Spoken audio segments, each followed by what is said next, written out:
கார்த்திகா புராணம் 8ஆம் அத்தியாயம். கேளாய் சத்யபாமா, இனி துளசி விருட்ச மகிமையை கூறுகிறேன்.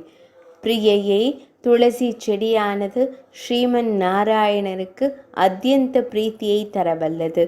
ஆகையினால் துளசி விருட்சத்தை சாக்ஷாத் ஸ்ரீமன் நாராயணராகவே பாவித்து போற்றி வளர்க்க வேண்டும். வளர்க்க வேண்டிய முறையை தெளிவாக கூறுகிறேன். துளசி செடியை நடும் இடத்தில் நாற்புறமும் சம சதுரமாக மணலினால் ஒரு மேடை செய்து சுத்தப்படுத்தி துளசி விதைகள் நட்டு மேடையின் 4 புறங்களிலும் ஒவ்வொரு துவாரம் செய்து 4 வாசல் அமைத்து வைக்க வேண்டும். துளசி மேடையை கந்த புஷ்ப குங்கும அக்ஷதைகளால் அலங்கரித்து 4 திக்குகளிலும் புண்ணியசீலன், கலேன், ஜெயன், விஜயன் என்ற 4 துவாரபாலகர்களை மண்ணினால் உருவமைத்து வைத்து பூஜை முதலியன செய்து கொண்டு துளசி பீடத்தின் 4 புறங்களிலும் 4 வகை ரத்தினங்களை வைத்து அலங்கரித்து பட்டு பீதாம்பரங்களால் ஆடை முதலியன சாற்றி 5 கலசங்கள் வைத்து ஸ்ரீ மகாவிஷ்ணுவை ஆவாகனம் செய்து பிராண பிரதிஷ்டை முதலியன செய்து பீத்தாம்பரதாரியான ஸ்ரீமன் நாராயணரை கிரமப்படி வழிபட்டு தேவேந்திரன் முதலிய அஷ்டதிக் பாலகர்களையும் மந்திர கிரமமாக ஆபாகனம் செய்து பூஜிக்க வேண்டும். இவ்விதமாக துளசி மாடம் ஏற்படுத்தி வழிபடுபவர்கள் இகலோகத்தில் சகல சுக போகங்களையும் அனுபவித்து பரலோகத்தில் மோட்ச சாம்ராஜ்யம் பெறுவார்கள் என்று பகவான் சத்யபாமைக்கு துளசி விருட்ச மகிமையை கூறிவிட்டு மேலும் கூறலானார். தேவி சத்யபாமையே, கார்த்திகை விரதம் இருக்கின்றவன் சதுர்த்தசி திதி என்றும் உபவாசம் இருக்க வேண்டும். ஏனெனில் தேவர்கள் துவாதசி திதி என்று அதிகாலை எழுந்து திரையோதசி திதி என்று சுவாமியை தரிசித்து சதுர்த்தசி திதி என்று பகவானை வழிபட்டார்கள். ஆகையினால் அப்பேற்பட்ட சதுர்த்தசி திதி என்று உபவாசமிருந்து களங்கமில்லாத மனதோடு அகில உலகங்களையும் உஜ்ஜீவிக்க செய்கின்ற விஷ்ணு பகவானை ஷோடச உபச்சாரங்களால் ஆராதிக்க வேண்டும்.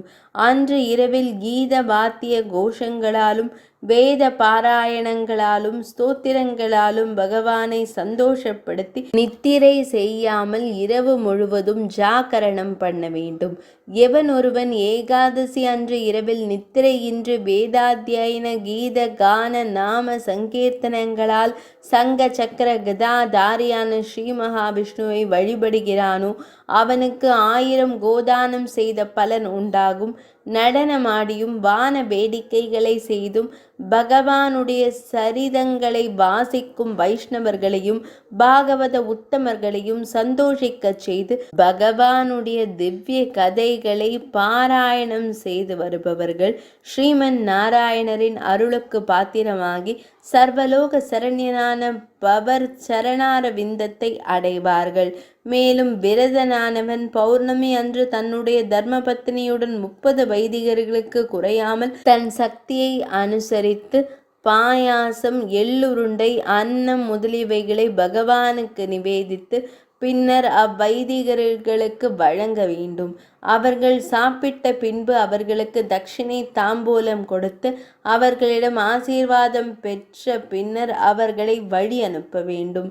பின்பு விஷ்ணுமூர்த்திக்கும் இந்திராதி தேவர்களுக்கும் துளசி விருட்சத்திற்கும் கபில நிறமுள்ள பசுவிற்கும் முறையே வழிபட்டு தம்பதி பூஜை செய்து முடித்துவிட்டு அத்தம்பதிகளின் ஆசீர்வாதம் பெற்ற பின்னர் விரதம் இருப்பவன் உண்ண வேண்டும். உணவருந்திய பின்பு முகத்தையும் கை கால்களையும் சுத்தம் செய்து கொண்டு பகவானை நோக்கி, ஹே பகவானே, நான் செய்த அன்ன சாந்தி, தம்பதி பூஜை முதலானவைகளை தாங்கள் பரிபூரணமாக ஏற்றுக்கொண்டு எங்கள் முன் தோன்றி எங்களது பாபங்களை போக்கி எம்மை கிருதார்த்தனாக்கி எமது மனோரதத்தை நிறைவேற்ற அதி துர்பலமாயிருக்கின்ற எமது தேகத்தை விஷ்ணு ஸ்தானமாகிய வைகுந்தத்தை அடையச் செய்யும்படியாய் அருள் புரிய வேண்டும் என்று பிரார்த்தனை செய்து தான் பூஜித்த கபில நிறமுள்ள பசுவிற்கு புனர் பூஜை செய்து தன் குருவிற்கு காணிக்கை செலுத்தி அவரது ஆசீர்வாதம் பெற வேண்டும். இந்த பிரகாரம் சாயுஜ்யத்தையும் அடைவார்கள். மேலும் தானம், தபசு, யஜ்ஞம், தீர்த்த ஸ்நானம் முதலியவைகளை காட்டிலும் கார்த்திகை விரதமானது 1000 மடங்கு உயர்ந்த பலன் உள்ளது. இவ்விரதத்தை அனுஷ்டிப்பதன் நிமித்தமாக தனையர்களும் விஷ்ணு பக்தர்களும் பூஜிக்கப்படுகின்றனர். அதனால் அந்த விரதனுடைய அந்திம அதாவது கடைசி காலத்தில் அவனால் முன்னம் செய்யப்பட்ட பாவங்கள் யாவும் நீங்குகின்றன. இக்கார்த்திகை விரத மகாத்மியத்தையும் நியமங்களையும் பக்தியுடன் விஷ்ணு சன்னதியில் பாராயணம் செய்கின்றவனுக்கு இந்த விரதத்தை அனுஷ்டிப்பதால் கிடைக்கும் பலனை காட்டிலும் அதிகமான பலன் கிடைத்து எல்லா பாவங்களிலும் விடுபட்டு மோட்ச சாம்ராஜ்ய பதவியும் உண்டாகும் என்று பகவான் தேவி சத்யபாமையிடம் கூற, அதற்கு தேவி சத்யபாமையானவள், சுவாமி, தாங்கள் இதுவரையில் கூறியதை கேட்டு மனம் பூரித்தேன்.